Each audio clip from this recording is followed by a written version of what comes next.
Hi, I'm Kelly. As a life coach, I've noticed that the work I do with people isn't about their relationships or their jobs. It isn't about their kids or even how to find a way to get all the laundry done. All the work we do together centers around finding the answer to one simple question. What does it mean to live a fulfilled life?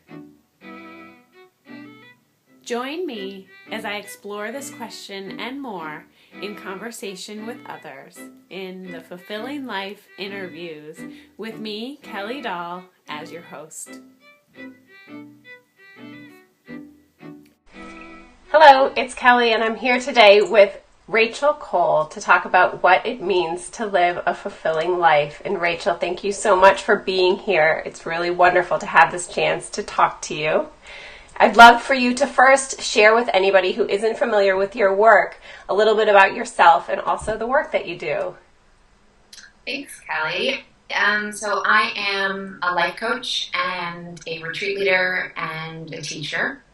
And I have dedicated my life to working with women around coming home to themselves and feeding their truest hungers. So that includes hungers at the table and hungers away from the table, so our deeper life hungers. That's the gist of what I do. All right, lovely. I've really been drawn to the way you speak of people's hungers and really satisfying all sorts of hungers in life and how it does affect how we come to the table and then how we are away from the table as well. So I think it's just such a beautiful way of putting it. And I enjoy that from you immensely. So let's dive into the questions. We're talking about what does it mean to live a fulfilling life.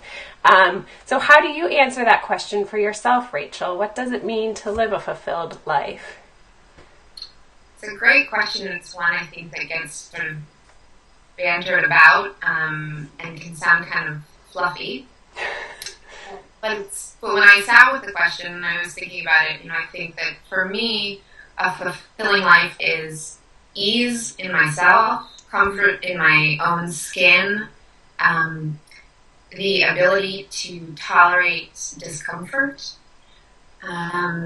connection to others and my community,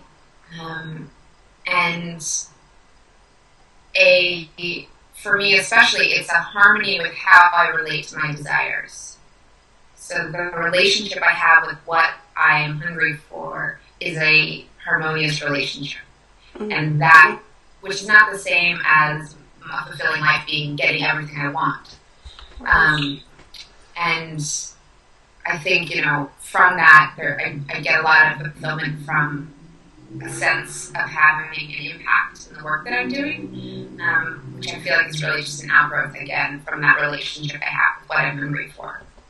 Yeah, definitely. And I love the use of ease and harmony, that those two words being such a part of fulfillment, because it isn't getting everything you want. It's not the things. It's not even the status or any of that. I also love that you included the discomfort and being okay with that as being part of life, and that is being fulfilled as being comfortable with the discomfort, because we're guaranteed to have that discomfort.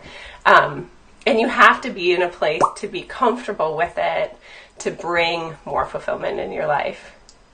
Yes. Yeah, I teach a course in hunting for ease. And one of the biggest misconceptions is that ease and easy are the same thing. Right. And ease can be present no matter what our external circumstances are, or even our internal circumstances. So I'm really passionate about our ability to cultivate, near the urban environment. That's all right. Morning motorcycle, close my window. So for me, it's not something I always had, but the work that I've done to cultivate as an ability to be with discomfort is really fulfilling and empowering. Yeah, it's so important, right? And it reminds me, I think I first heard that balance is bullshit from Danielle Laporte. You're not going to ever be balanced in life because there's always going to be those walls that you run up against and those rocks that you stumble over in your life. And you need to learn to move with them and be just living with them all the time. And I think that when you look at the things that are not fulfilling in life, so, substance abuse, like numbing our feelings with food, or, exercise as a way of managing, self-esteem or emotions. I mean, the list could go on and on and on.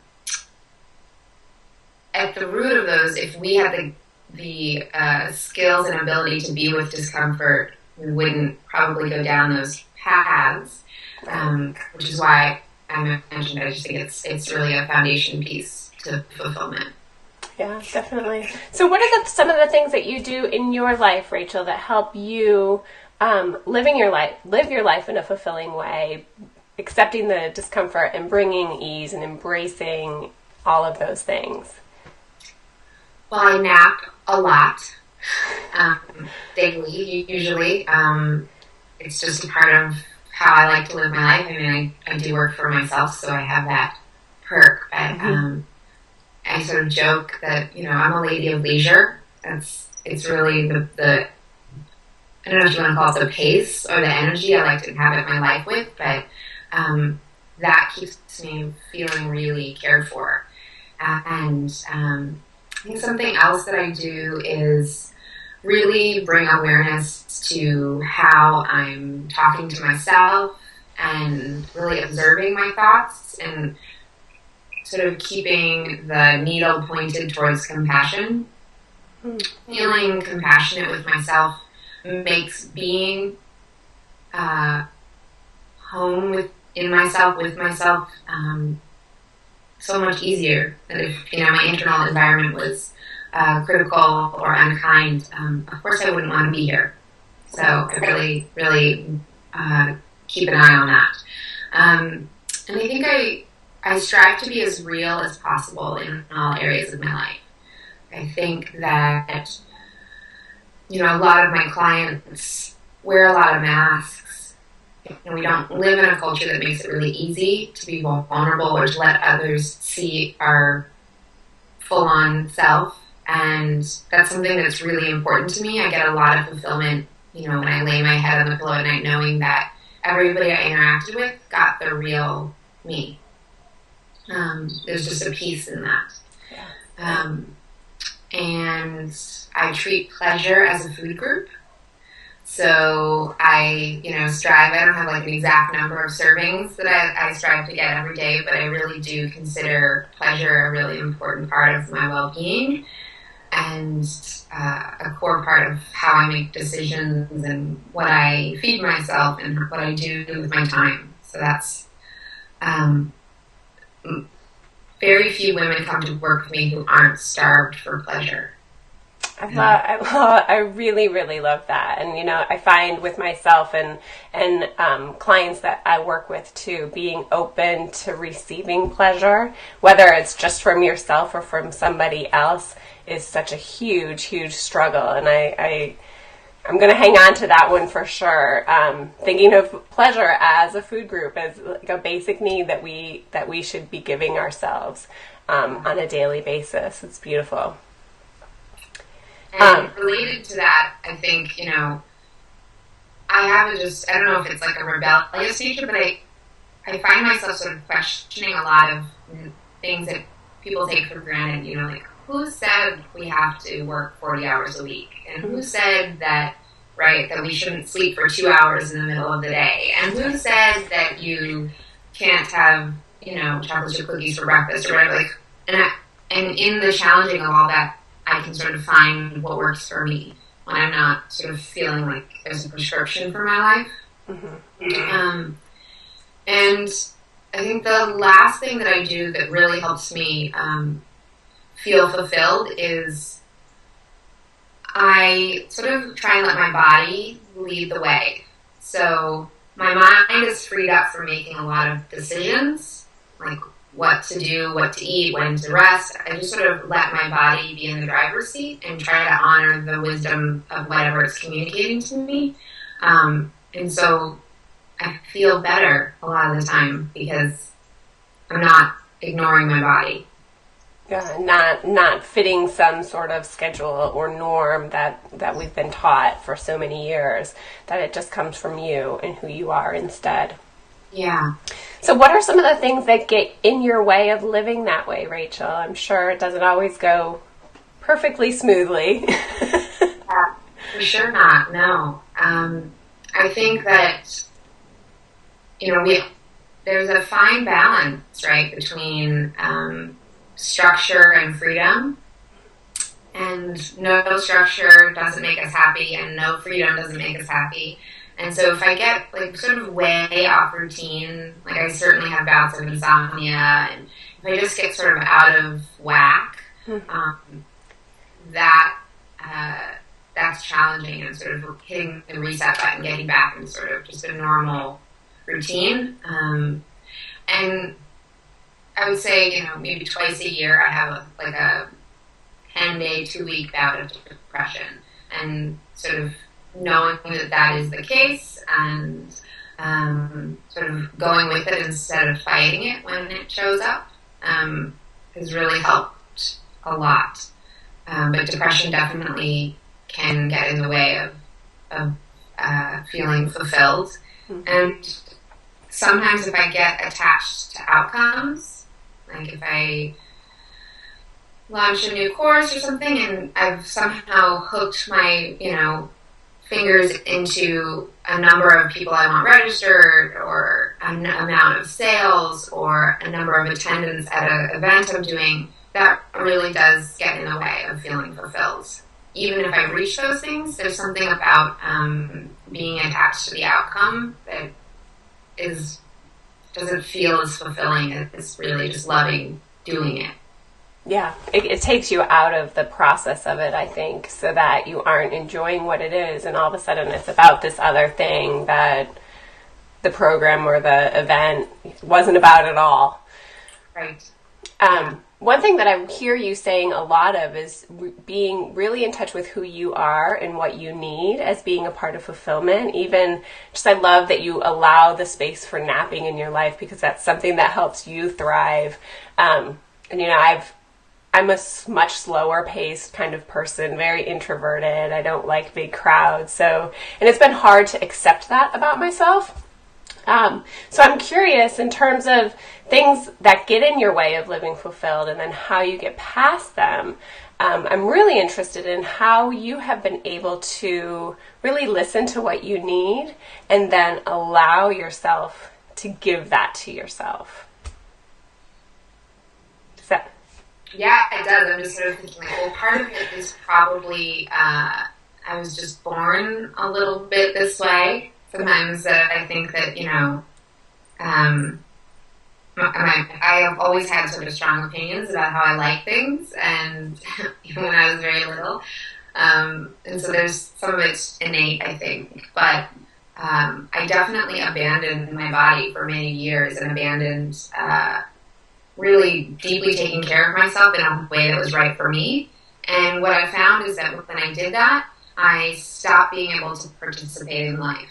That I was sort of so a mess that there was no opportunity to be in meaningful relationships or of service or doing any sort of interesting work. I was just sort of in survival mode. Mm-hmm. And when I take care of myself and in a way that's unique to me and right for me, and my body tells me what that is, and then I get to do all the really great things in life and really fun things. I'm available, and I really think that that's what the world needs. It doesn't feel selfish to me. It really feels like an act of service. I know that I can't be of service to the world if I'm not fulfilled myself, or I'm not well fed, as I put it. Yeah. Yeah, that makes sense. And do you feel like, for you at least, it really took being in a very different space to understand how important it was, that idea that you kind of have to be far from fulfillment to really understand how important it is?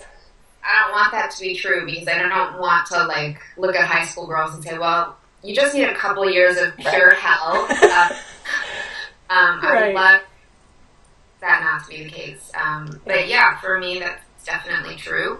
I think that you know, it's sort of like you have to taste all 31 flavors before you know which one you like the best. And I had to taste deprivation and rigidity and denial and starvation before I was like, this isn't what I want life to taste like. Yeah. So, yeah, and it's a lot of starting again in this moment. Like for me, that's the practice of life, is starting here. And the path of being fulfilled or well fed is we try things, there's a feedback loop, like, did I like that rum raisin, you know, like ice cream?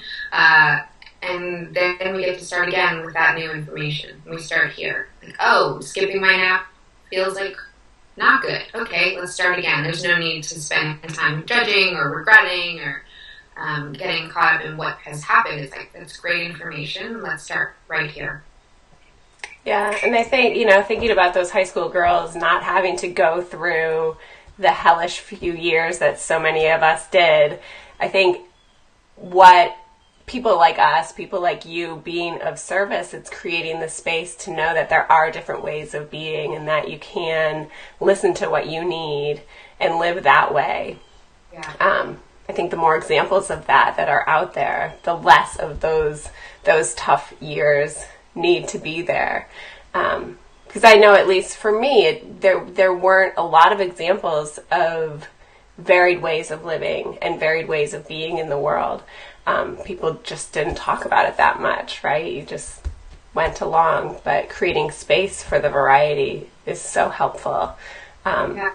It was really, I mean, sure, you've read some of Elaine Aron's work on highly sensitive people, or you're familiar with the HSPs. Like, that was revolutionary to me when I came across that work, and I'm like, this explains why I am the way that I am, and I'm not the only one, and this way of being, this highly sensitive way of being in the world is strength.